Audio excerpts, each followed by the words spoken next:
Hello friends, good to see you again through this video. Today I wanted to talk about a question. This is what the question is. Is the Lord amongst us or not? Is the Lord among us or not? How often we ask this question, right? When we go through a tough situation, when we go through difficult times in our life, the first question that comes in our mind is the Lord really with me or not, right? That is what we think. Because if God is with me, then why He let this to happen? Why did He allow this to happen to me? That is the logical question everybody gets. But today we are going to understand this question. So who asked this question? If you read the passage of Exodus chapter 17 verses 7, it says like this: the people of Israel quarreled against Moses, and then they tested the Lord by saying, is the Lord among us or not? So I wanted to just give a brief background about what is happening here, right? Because we know the people of Israelites, when they were in slavery, when they were in bondage for so many years, the Lord delivered them. So He used Moses to deliver those people out of bondage, and Moses was leading them to the promised land. So as they were coming out, right, they saw a lot of wonders. God did so many miracles for them. He brought so much of plagues over the Egyptians that the Israelites saw the mighty power of God. And then not only that, when they got stuck in front of the Red Sea, He divided the Red Sea. He parted the Red Sea and made them to walk in the dry land. And then what happened? When they were hungry, He fed them with the heavenly food called manna. But at one point of time, when they came to this place, this is the place called the wilderness of sin, and they camped at Rephidim.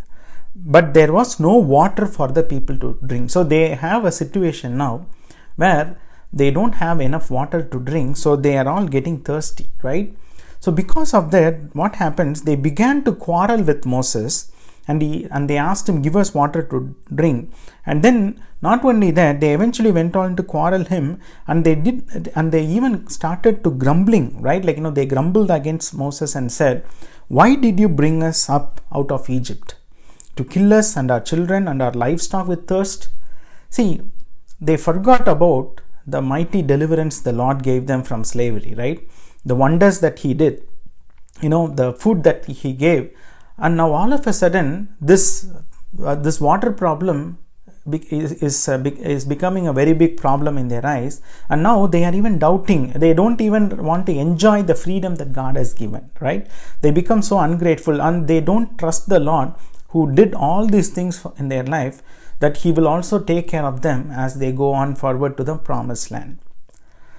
So this is a very important lesson for you and me also, because in our life, most often we also find ourselves in this kind of a situation, right? So if you imagine how many blessings would God have given in our lives, right? How many great things that He has done in the past. So when we are faced with a situation, and we are faced with a difficult times today, what happens? Immediately our mind thinks, is the Lord with me or not? Why did the Lord let this to happen to me? There is one beautiful verse in Philippians chapter 1, verse 6. It says, the Lord who began a good thing in you, He will fulfill it until the day of Christ. So He has taken the responsibility, right?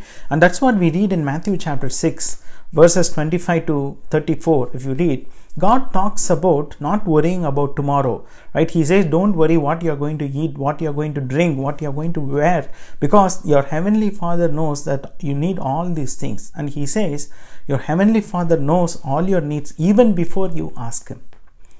And that's why He says, seek ye first the kingdom of God. Seek only God's kingdom and His righteousness, the first place, and then all these things shall be added unto you. So we don't need to worry about the tomorrow. We don't need to worry what we are going to have, whether our needs would be met. The name of the Lord is called Emmanuel, which means God with us, right? He is going to be with us. He was with us yesterday, He is with us today, and He will be with us tomorrow.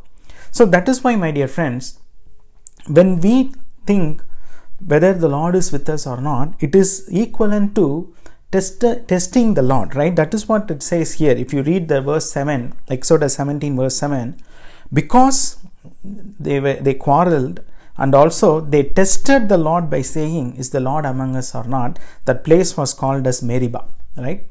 So today we need to understand there is no question for us to think whether the Lord is with us or not. As I said, He is God Emmanuel. He is with us always, right? He has promised to be with us until the end of the age. So we don't need to worry. We don't need to question whether the Lord is with me today or not. Sometimes when we follow the Lord, when we walk in His direction, things may not be easy for us, right? Things may look difficult, or even we may think as if like we have faced a setback or faced a loss. But the Bible says very clearly in Romans 8 verse 28, all things work together for good to those who love God and to those who are called according to His purpose. When you and I, when we love the Lord with all our heart and strength, mind and soul, right? And also when we know that we have been called to fulfill a purpose for the Lord, we don't need to worry about what is happening in our path, because the Lord has taken the responsibility of us. As long as we keep our focus on Him and run our race, He will make sure that we finish the race successfully. We can complete the journey in a good way. So today, don't ever have that question. We don't need to have this question whether the Lord is among us or not, whether the Lord is with me or not. The Lord is always with you. The Lord is always with me. And we can be assured that whatever He has planned for your life and my life, as we stay in His direction, as we follow His voice, as we obey Him, as we listen to His voice, He will help us to accomplish everything that He has planned in our life.